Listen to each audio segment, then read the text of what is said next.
guys, 1980. So what do you think, Nicole, about what's unfolding? They're doing the charm offensive at the RNC.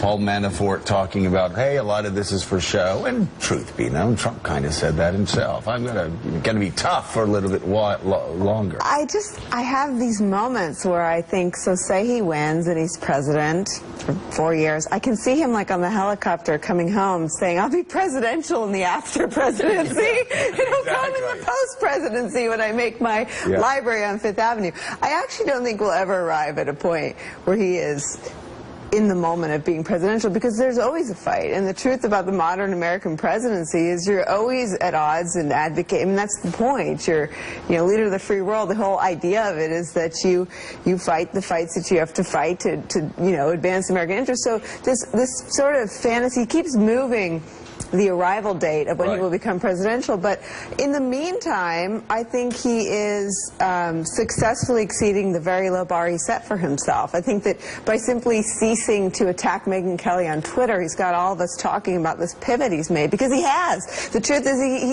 he did meet with me. He has adjusted and recalibrated. But well, he stopped, and we said it on the air. A lot of things when he was having the horrible time, we said it on the air. You don't do every interview they ask you to do. You don't have to do it. Don't answer every question that they ask. Put out statements instead of going out saying let your surrogate speak for you. He's got Paul Manafort speaking for him. Have other people speak for you if you have to. I mean, we actually said it on the air.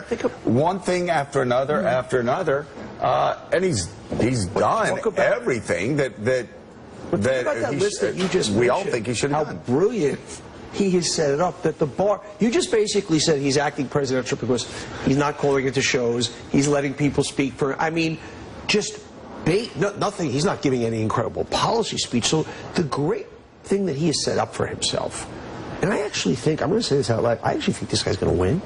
I know that. You think he can beat Hillary? I think he can beat Hillary. I'll tell do you really? I really do. Tell me why you think that. Well, I'll tell you, obviously, the woman problem, the Hispanic problem, the demographics are very against him. Having said that, though, Trump voters, we all know right now, are so sticky. They're not going anywhere. Yeah. Everybody who's voting for Hillary, well, I guess Hillary. Number two, he can go to the left and right of Hillary. He can pretty much put a portfolio of issues together that he's behind. Because he doesn't really care that much about, I mean, he's so nimble. And to the point, and to this last point. I'll give you a last point in a second, but just on this other point where you said he's so flexible. He's like Prince, a shapeshifter. New York Times, top left, election 2016. Trump's views on gay issues set him apart on the GOP.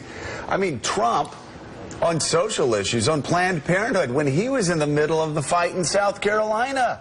It wasn't like he was hiding things. And so Hillary is going to be up against a guy that not only says, we're not going to cut Social Security, I'm with you on social issues, and by the way, we're going to kill ISIS in 2 weeks. Exactly. Waterboarding and same-sex marriage. And exactly. Two great tastes that go great together, as Reese's used to say.